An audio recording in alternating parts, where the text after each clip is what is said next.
You know, when I grew up, I was a young black child in lower Northwest DC, growing up without means and without excess income to pursue things that weren't the basic living needs. In my youth, I was able to get exposed to art and music and dance and theater, and sometimes you don't know where you belong, and then all of a sudden, through an experience, you find out where you belong.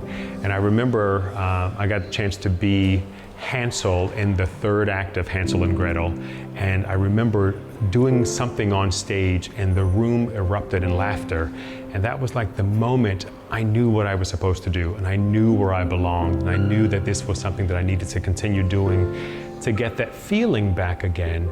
I think our society is populated mostly by art that is specific to a specific culture. Most of my training was in Western European art forms. And so it's interesting as an adult coming back to the things that I connect to culturally that are completely different than the art that I was trained in. And then trying to figure out in my current job how to make sure that the art that my audiences are experiencing is diverse and cultural. And being able to walk through this exhibit has been incredible because I get to see art that is about people that are from different cultures and different backgrounds and different parts of the world. And I feel a connection to them because of that. You know, art and music and food sort of bring people together. You can't be in a room when there's art and food and not feel a connection to people. It's an interesting world that we live in right now. I have an 18-year-old kid who was adopted from Vietnam when he was 8 months old.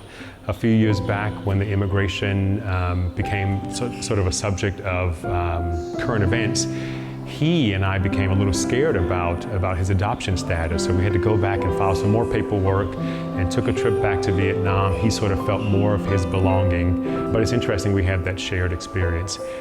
So I belong when I'm in theater, and now I get to run a theater and help other people belong.